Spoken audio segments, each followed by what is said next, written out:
ప్రభువైన యేసుక్రీస్తు నామమున మీ అందరికీ నా వందనాలు తెలియజేస్తూ ఉన్నాను. అపోస్తలుడైన పౌలు తెస్సలోనీయులకు రాసిన మొదటి పత్రిక 5వ అధ్యాయంలో పౌలు రాస్తూ ఉన్నాడు. సహోదరులారా, ఆ కాలములను గూర్చియు ఆ సమయములను గూర్చియు నేను మీకు వ్రాయనక్కర్లేదు. ప్రభు దినము దొంగవలే వచ్చును అని చెప్తున్నాడు. అలాగే గర్భిణీ స్త్రీకి ప్రసవ వేదన ఎంత అకస్మాత్తుగా వస్తుందో అలాగే ప్రభు కూడా అకస్మాత్తుగా వస్తారని చెప్తున్నాడు. లోకులు అనుకుంటారట, భయమేమీ లేదు, నెమ్మదిగా ఉందని చెప్పుకుంటూ ఉంటారంట. అలాంటి సమయంలో దేవాది దేవుడు వస్తాడని పరిశుద్ధ గ్రంథంలో వ్రాయబడింది. నిజముగా దేవుడు అంత గొప్పవాడు. ముందే రాసి పెట్టాడు. ఏమని? మీరు అనుకునని గడియలో వస్తాను అని. అది కూడా గర్భిణీ స్త్రీకి ఎప్పుడు ప్రసవ వేదన వస్తుందో తెలియదు. అట్లాగే దేవుని రాకడ కూడా ఉంటుందని దేవుడు చెప్తూ ఉన్నాడు. అయితే మనము ప్రభు కోసం సిద్ధపడాలని దేవుడు పౌలు ద్వారా రాయించాడు.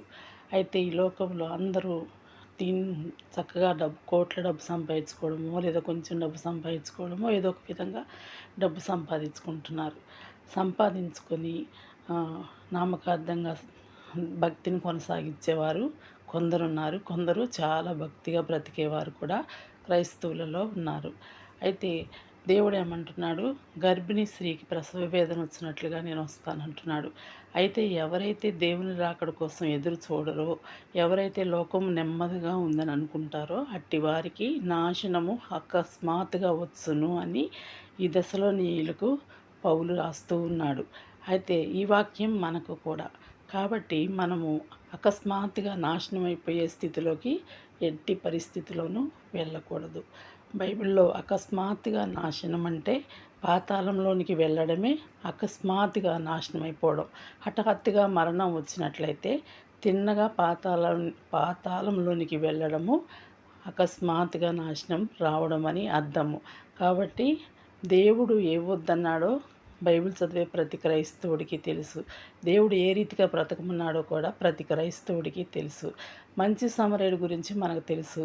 లేవీయుడు, యాజకుడు, మంచి సమరయుడు ఒకే దారి గుండా వెళ్తున్నప్పుడు ఒకతను దెబ్బల ద్వారా పడిపోయినప్పుడు వారు వెళ్ళి ఎవ్వరూ అతన్ని పలకరించలేదు. లేవీయులు దేవుడు ఏర్పాటు చేసుకున్న జనాంగం, యాజకులు అంటే దేవుని గురించి చెప్పేవారు.